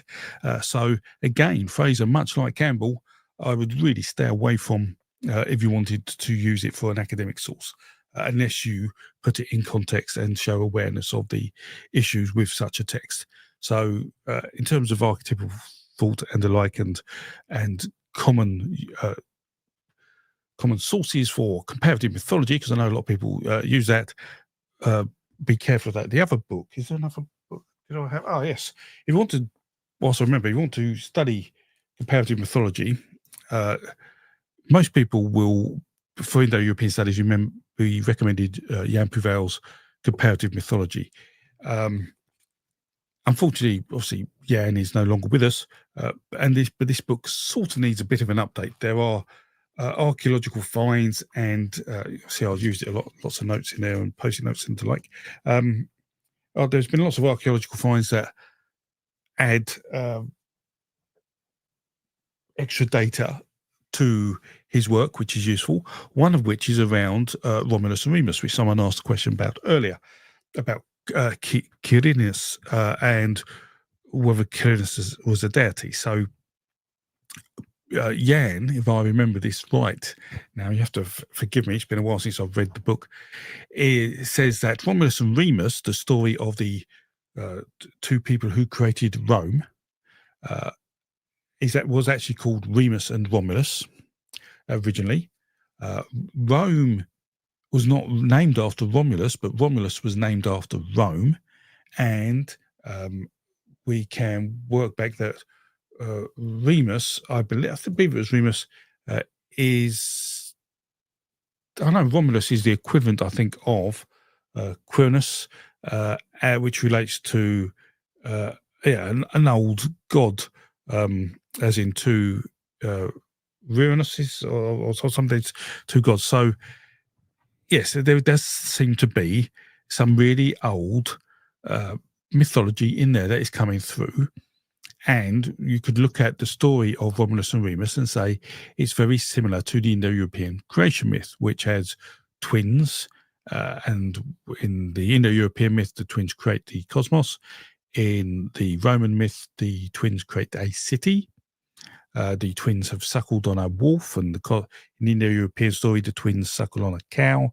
So there's some similarities in that. But what I say, structurally, mytheme-wise, quite a significant amount of overlap in certainly some of the older stories.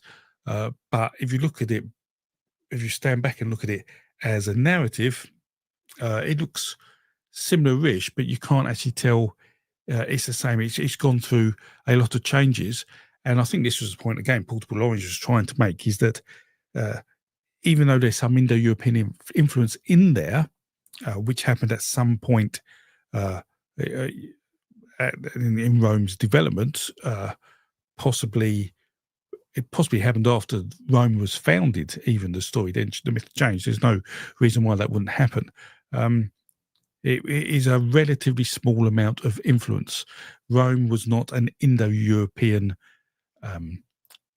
Was not a culture that was significantly influenced by the Proto-Indo-European beliefs. It would probably be the way to say it. And I say this is about putting context around it, being specific. I don't know even if I've got that right. But if I get Andrew on from Portable Orange, we can have a chat and we can put that right. So, slight detour. I do have them. Let me have a quick sip of water, please. Mm-hmm. So, whilst I have dunked Jung and Campbell and Fraser into a bin of please do not touch, the other person really to look at, who people often refer to, is Muller, Max Muller. So at the time he appeared, he worked on translating around or had 50 books of the sacred Near East. They're quite a challenge to get hold of physically, but they are available, I believe, as downloads from particular sites.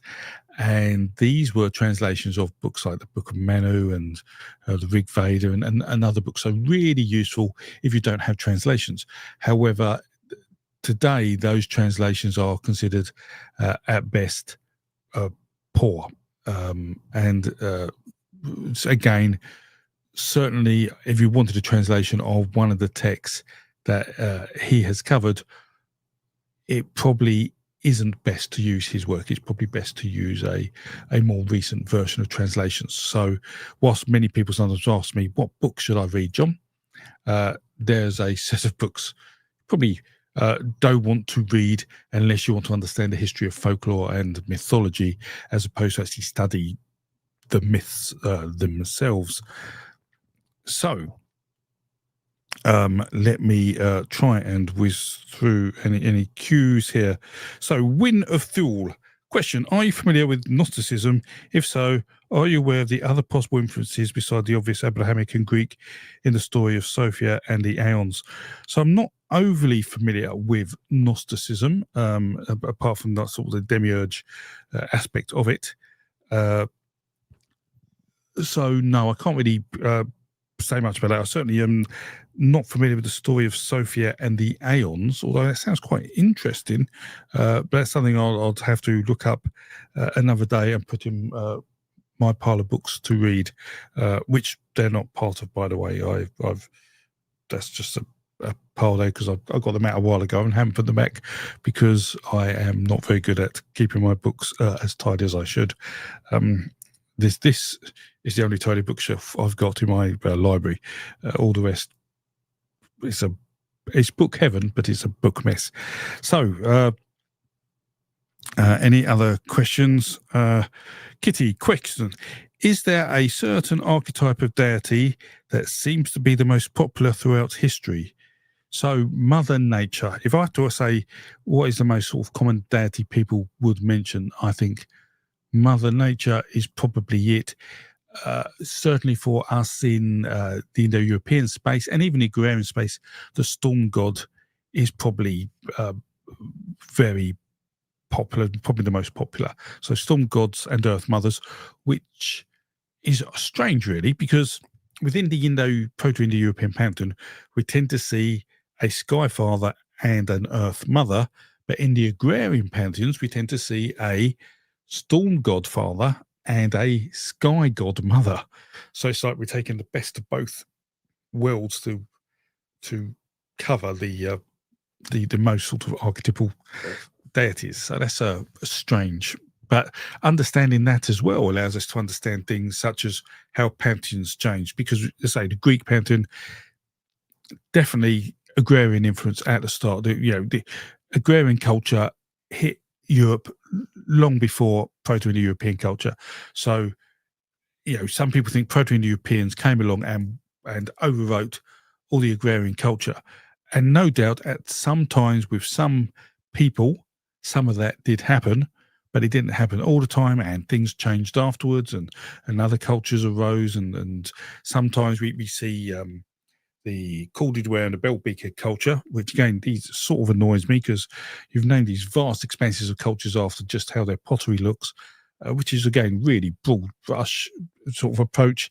But you find that I think we see the corded-ware culture stop in Europe for about certainly a period of 500 years, maybe 1,000 years, doing some cultural exchange, but there's no DNA exchange before they move forward. Then we see a similar aspect with the Anatolian farmers, we call them, or certainly the cultures of the Near East that pass through Turkey into Greece, to get through Greece, and come across sort of Romania and the Danube and get to these mountains and stop for 1,000 years because, well, they don't know how to farm on mountains, how to get over the mountains. Indo-Europeans don't know what to do with all these trees, nor do the farmers. And so we see these cultures sort of look like they're unstoppable, come to a different landscape, and they stop, which, just goes to show about landscape not only affects the narratives, it really affects cultural migration and expansion. And without doubt, there was change in narrative at that point. You don't suddenly move, stop, and sort of re-engineer your whole society without that impacting your mythology. So let me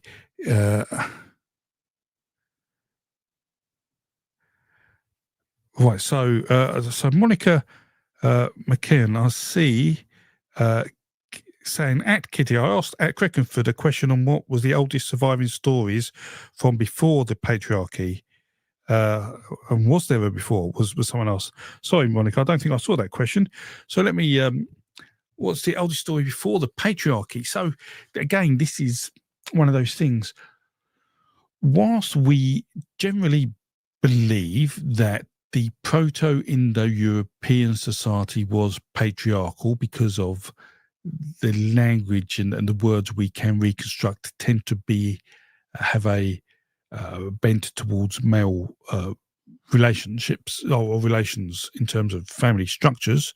Yeah, there are female aspects in there, but male, we tend to believe that is patriarchal. But as it expands, there are changes. Sometimes it's neutral, but what we also find is that patriarchy tends to not raise. And this again, we have to be careful.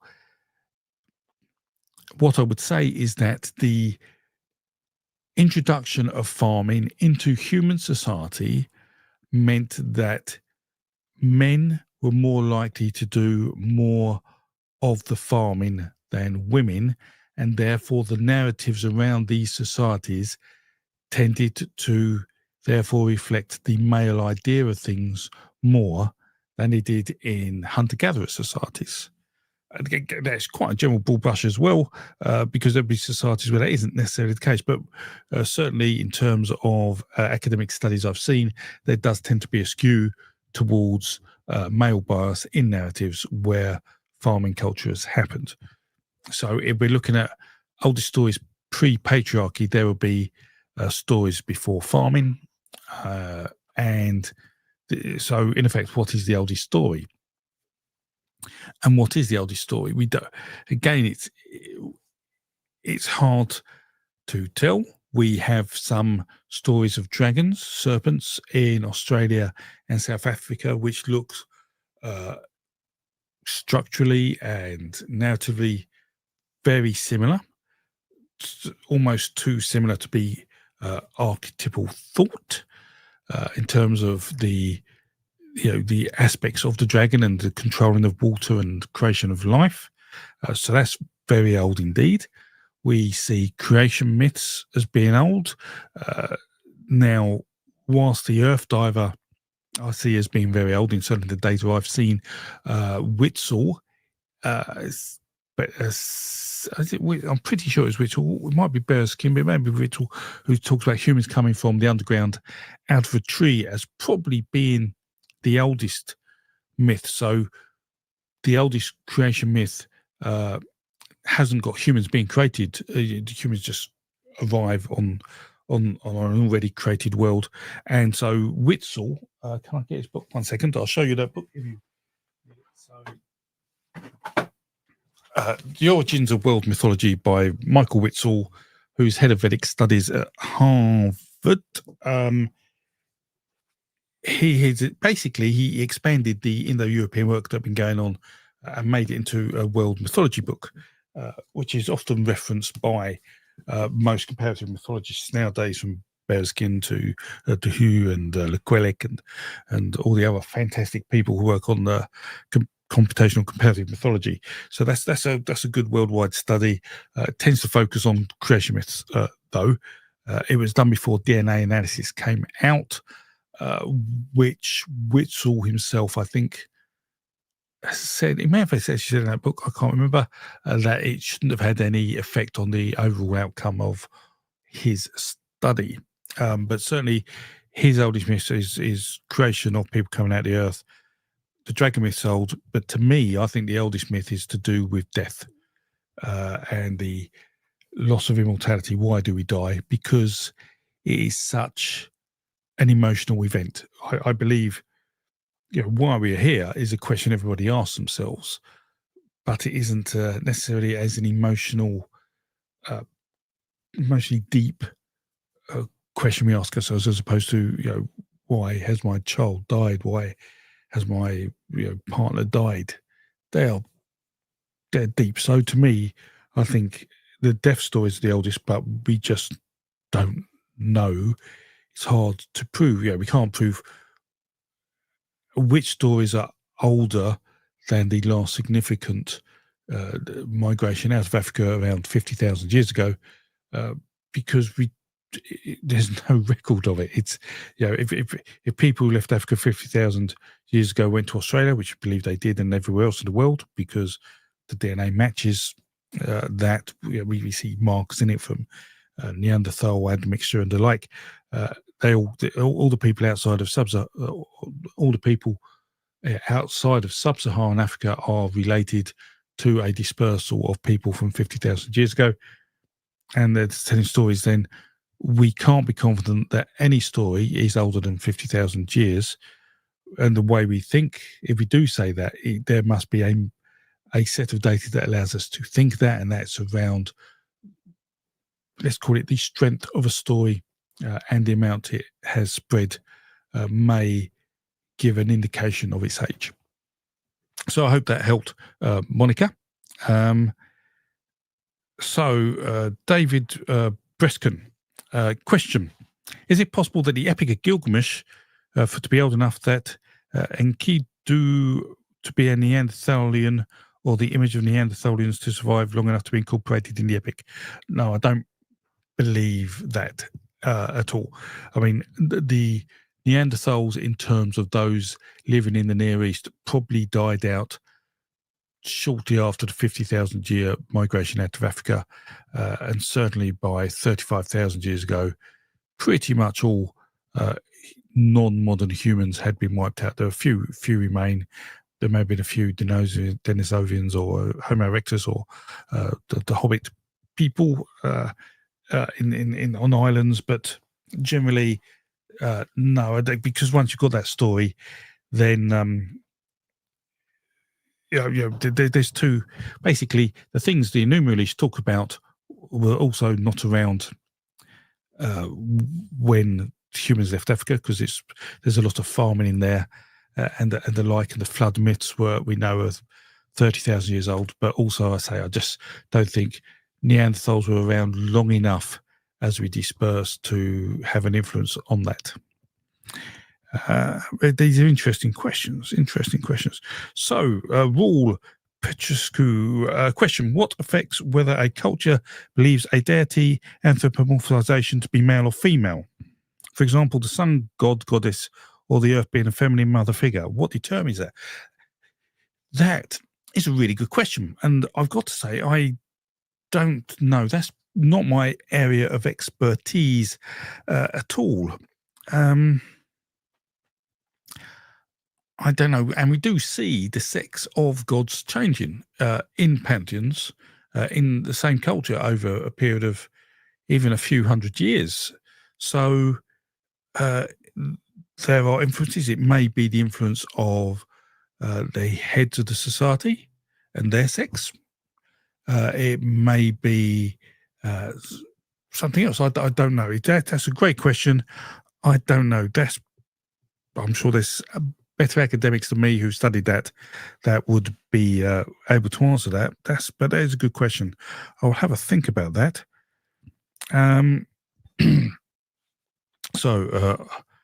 Right.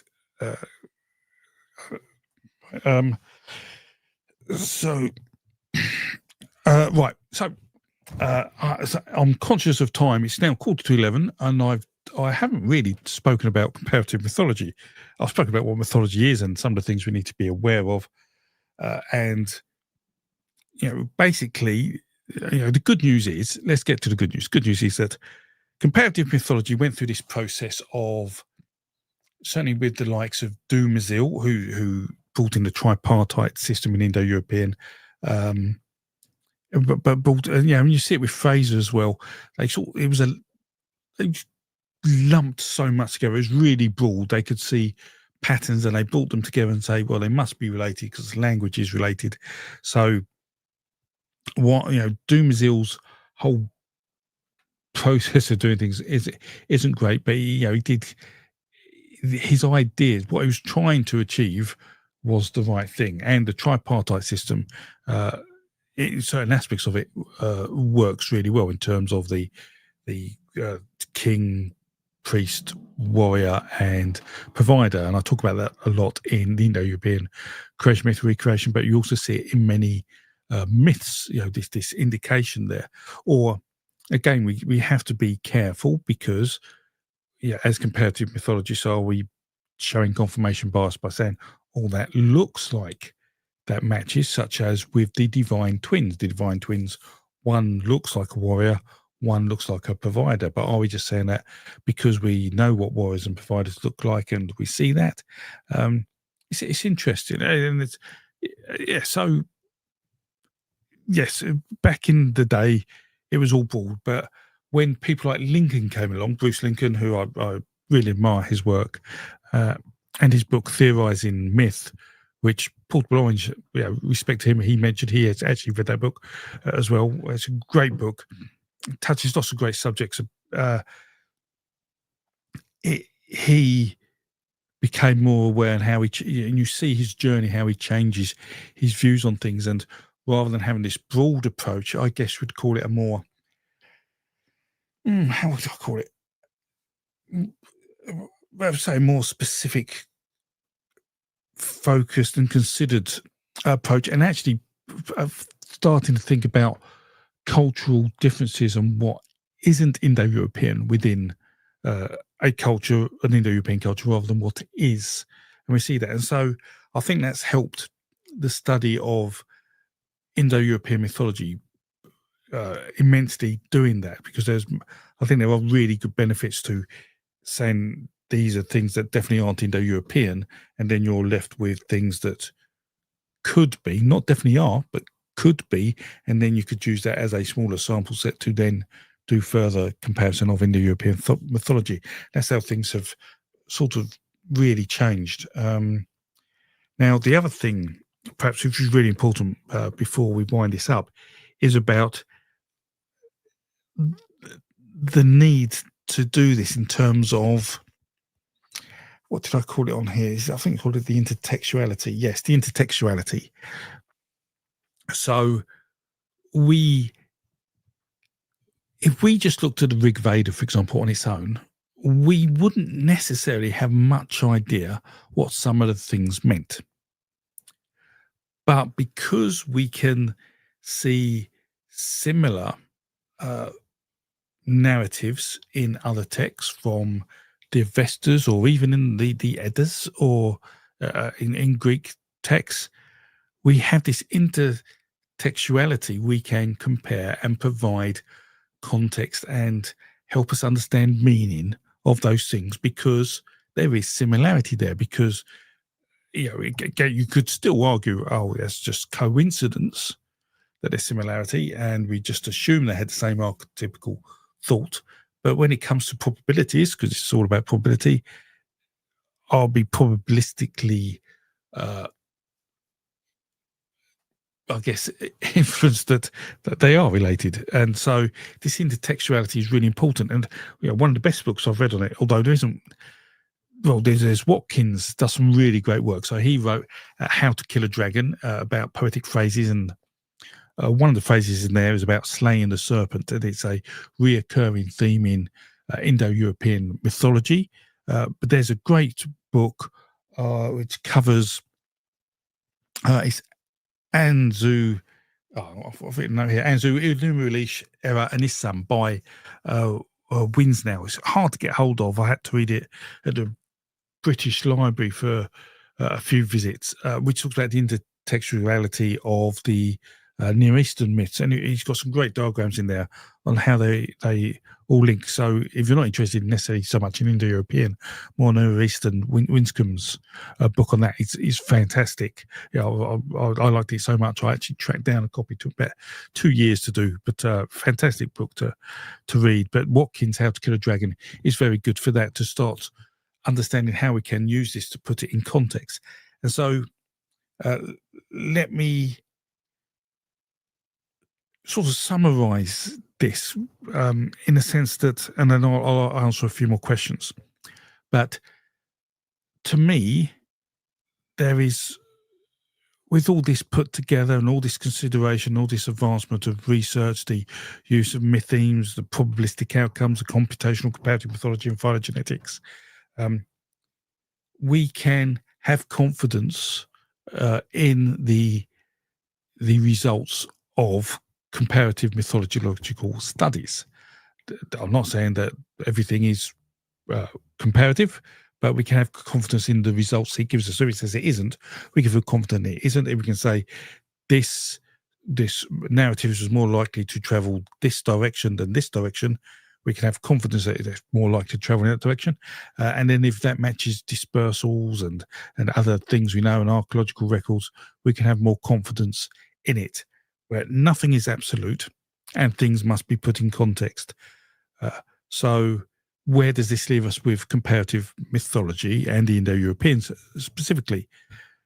Without doubt, there are traces of the beliefs of the Proto-Indo-Europeans in the narratives we see, the primary source narratives we see in Indo-European cultures of the Rig Veda, the Vestas, the Homer's work, in some of the Roman work, but that copies a lot of the Roman work, but in the Eddas as well. So, between India and Iran and the Eddas and some of the stuff in Germania and Greece, there are certain aspects there that I would be convinced has a Proto-Indo-European source, but that doesn't mean that they all believed the same thing, because they didn't. It doesn't mean they all had the same thoughts towards different aspects of society. They didn't. Their landscapes were different, so details in the myth will change.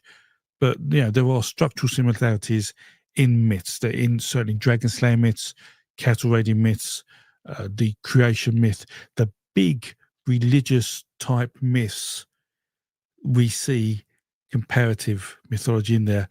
Other stuff less so, but there's still hints that there are connections. But in terms of the whole religious belief system, could you say that the Vikings' belief system mirrored the Proto-Indo-European system? Absolutely not. I think, could you say 10 or 20% of it, but an arbitrary number?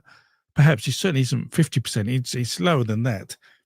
Things change, landscape change, needs change, the gods change, narratives reflex. We see that certainly in Viking mythology, and the same in the Rig Veda. That may be more akin to Proto-Indo-European, but then we see that the belief system changes as the Indo-Europeans go across the Persian plains and Zoroastrianism pops up, and some of that pretty much wipes out the Indo-European sort of narrative in the Avestas. There are hints still in there, which Lincoln spot. But again, you have to put it in context. But that does further influence the Rig Veda and the Vedic culture after, which is why the Vedic culture is far more spiritual in a way and worships the cow in a nice way, as opposed to the worshipping the cow in Europe where they sacrificed it. So comparative mythology is definitely here to stay, but we have to put it in context. However, when presenting it to an audience, it's really difficult to put that context around without boring you to death for 2 hours, because I've just spoken for 2 hours about context, and do I want to do that every time I make a video just to put things like that? So it's a challenge, and I think that's probably half of it. But I have a responsibility as an educator to ensure people are aware of that, and perhaps I'll pin this video at the start of the videos I make in future, just so people are aware it's here to have some of that context. So it's 11 o'clock. Okay, give me 1 second. I've just got to speak to a moderator.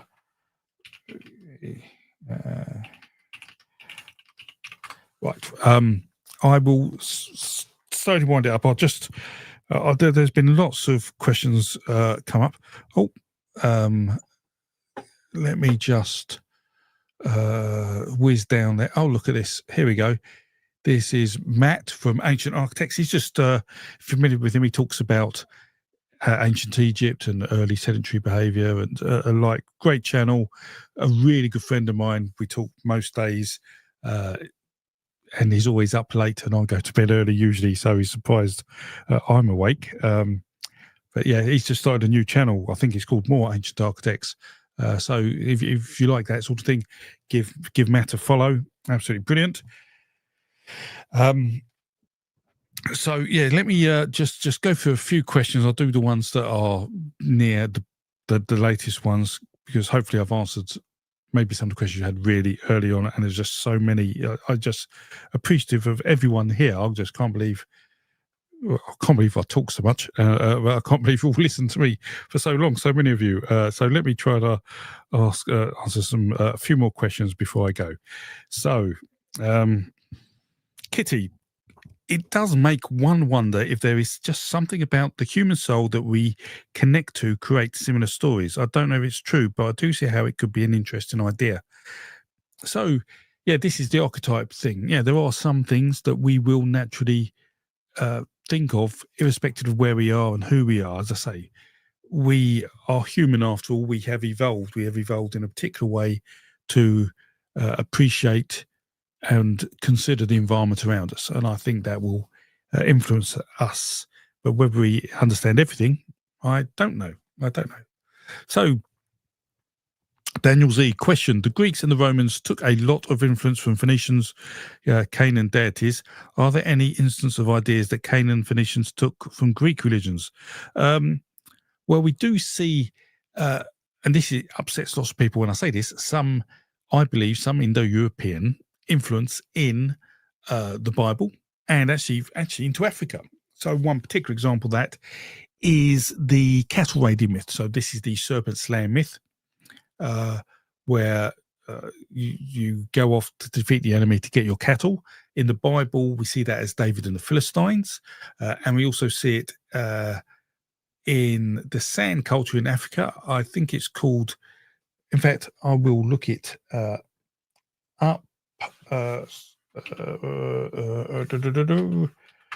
wasn't prepared for this. I'll get an answer for you. In fact, what I'll do is I'll put it up on the screen, because can I do that? I don't know if I can do that. Let me see if I can do that. Here we go. Right, the Indo-European cattle raiding myth. Let me share a screen. Right, plus share screen, window, there, share. And if I do, there we go.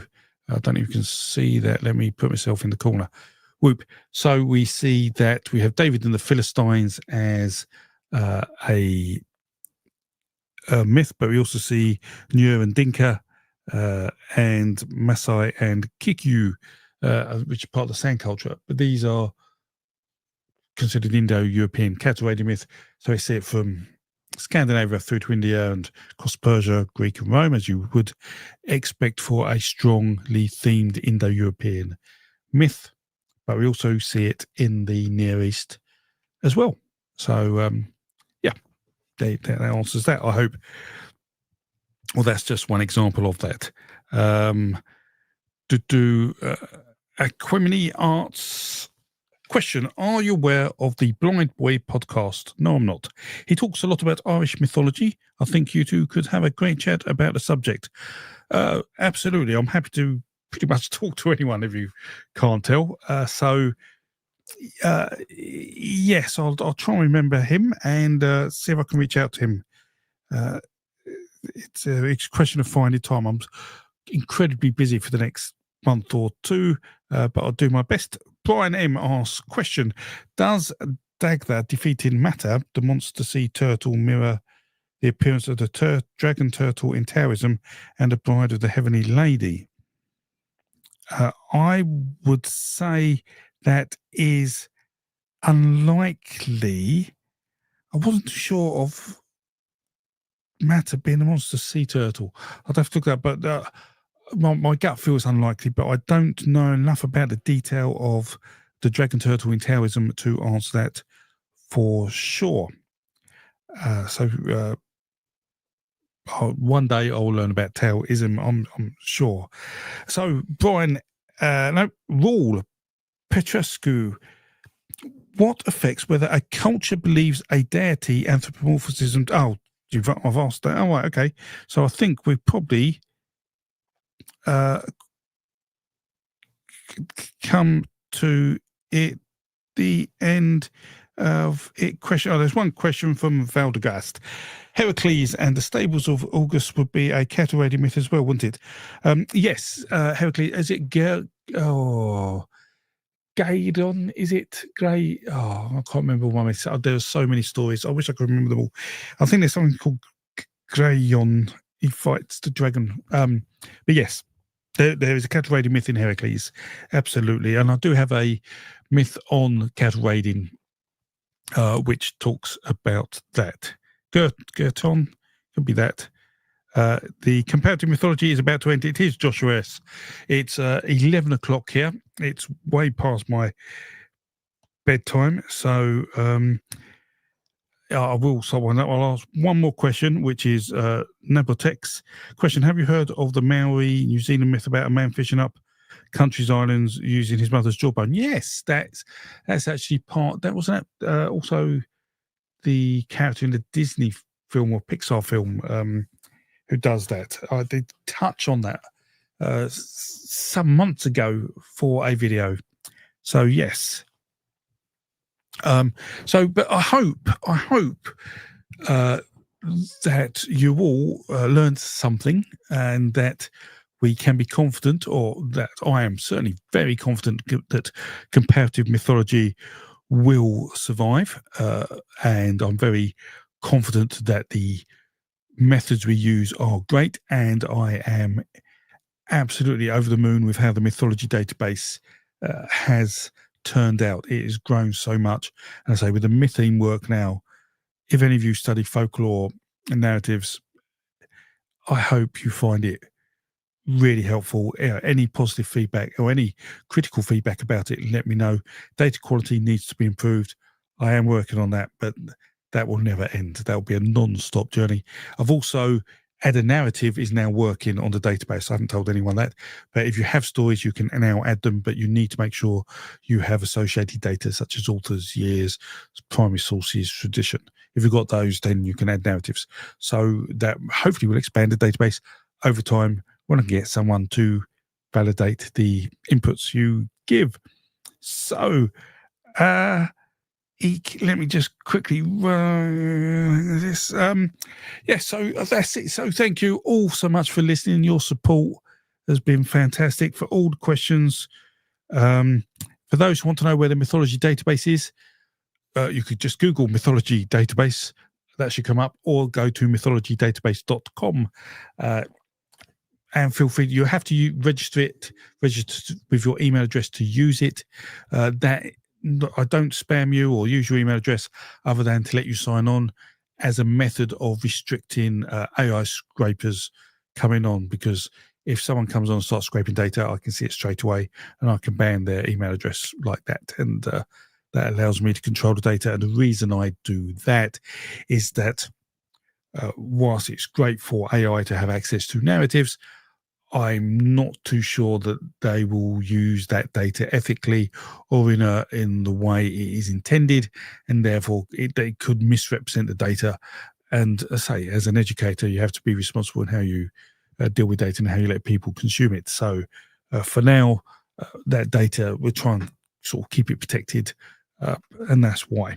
So yes, thank you all. I've written on enough, and yet not at all. That is the way of things. I will have another live stream when I'm next at home at the weekend. And I've got no idea when that is. It'll be the next few weeks, though. I hope it's got a busy couple of weeks as I was around. So thank you all for coming along. Thank you all for your questions and your support.